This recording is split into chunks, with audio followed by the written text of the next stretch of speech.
mayroon akong i-share mga amigo sa karanasan ko sa buhay ko mga amigo. Umalis ako dito sa Manila mga amigo, edad ko Ban City, 1997, November 22 ako umalis. Pagdating ko doon mga amigo sa amin, Buruan, kung ano-ano lang naisip ko mga amigo, nagtindi ng puto, ng masada sa Butuan, taga-inti na puritur, meron kami kapitbahay na puritur mag-alok-alok ko ng mga salasit, mga divider, mga hangin kabinet, tsaka konstruksyon. May kapitbahay kami noon na dito pag sa Manila ang trabaho niya, nangontrata ng mga bahay, mga building. Hindi ko hawag ang oras mga amigo. Pag-uwi ko sa bahay mga amigo, alas 7, wala pang kain yung kuwan ko mga amigo, wala pang kain yung mga dalawang anak. Tapos kawawa, tingin ko sa pag-uwi ko, sus, marumi kasi siyempre walang naiwan na malalaging tao ato lang anak ko edad 3 taon at saka 1 kalahating 1 at 4 na buwan ang bunso. Tapos hanap ko ng paraan na yung hawak ko ang oras mga amigo.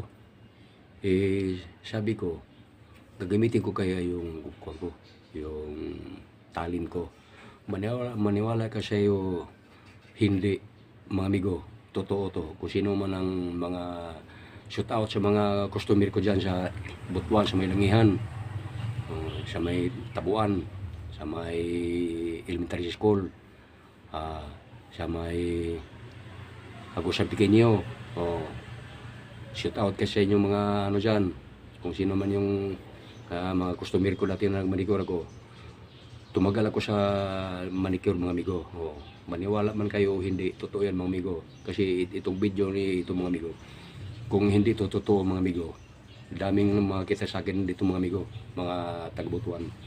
Dami kong customer amigo. Doon ko na ang tao pala pag may talent, pag kagipitan, magamit mo talaga. Hindi ko akalain mga amigo nga magamit ko itong manicure ko.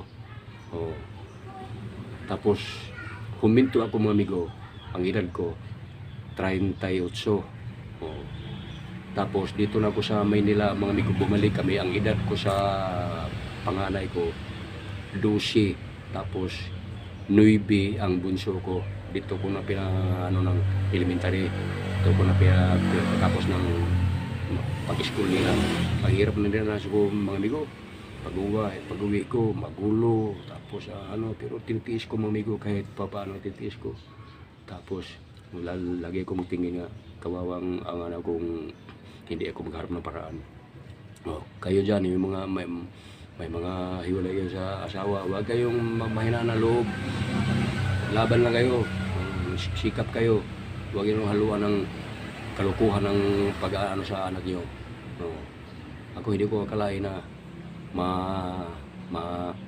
malagpasan ko yung mga pagpagsubok kaya sinishare ko lang sa inyo mga bigo, kasi ang magkarelate nito mga bigo yung hiwalay sa mga asawa mga bigo, lalaki man o babae man.